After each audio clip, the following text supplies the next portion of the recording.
Bienvenue à cette journée de formation médicale continue. Comme chaque année, à l'approche du mois de Ramadan, on organise une journée de formation, de sensibilisation sur les maladies fréquentes, ou sur les maladies chroniques et les maladies fréquentes, chroniques, et qui risquent de poser de problèmes pendant le mois de Ramadan, particulièrement le diabète. Surtout les diabétiques qui sont sous insuline.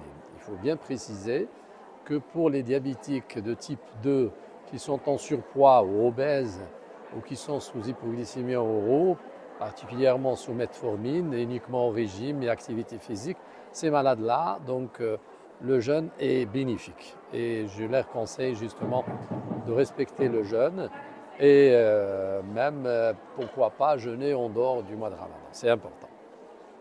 Donc pour les diabétiques particulièrement sous insuline, il y a des recommandations concernant la surveillance glycémique, combien de fois il faut contrôler la glycémie, quand faut-il rompre le jeûne et aussi comment faire l'activité physique et sans oublier ce qu'il faut manger, ce qu'il ne faut pas manger. Comment manger, c'est important, comme vous le savez, pendant le mois de Ramadan, il y a une modification, il y a un changement sur tous les plans, aussi bien sur le plan alimentaire, sur le plan activité physique, sur le plan du sommeil. Donc c'est tous ces aspects-là qu'il faut développer et expliquer aux patients.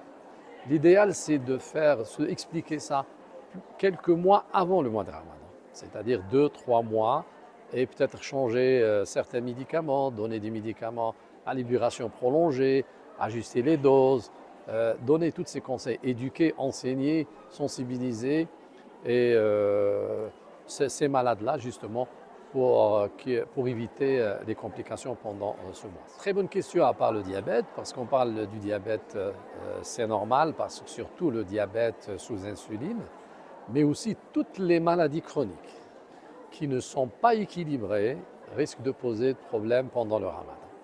Par exemple, une hypertension artérielle qui n'est pas équilibrée, quelqu'un qui fait des chiffres trop élevés, il risque d'avoir des problèmes. Quelqu'un qui a une insuffisance cardiaque qui n'est pas contrôlée, la même chose. Quelqu'un qui a une insuffisance rénale au stade avancé, il risque d'avoir des problèmes. Quelqu'un qui est asthmatique, qui doit bénéficier donc d'un traitement ou de prise de médicamenteuse plusieurs fois par jour, il est en poussée, ce malade-là risque d'avoir du problème.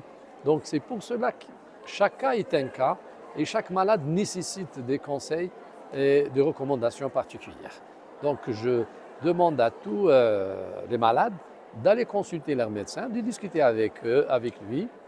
Et voilà, moi j'ai envie d'observer le jeûne, qu'est-ce que vous en pensez? Il va bien sûr évaluer le risque, parce qu'il y a le risque faible, où il n'y a pas de risque du tout, il y a le risque modéré et le risque trop élevé. Et ces malades-là, donc théoriquement, qui ont un risque trop élevé, et normalement le jeûne n'est pas autorisé. Mais malgré cela, donc, il y a beaucoup de malades, même si on leur dit non, vous ne pouvez pas jeûner, c'est risqué pour vous, et donc ils vont jeûner quand même. Donc il faut leur expliquer, leur donner des conseils justement pour éviter certaines complications pendant le Ramadan.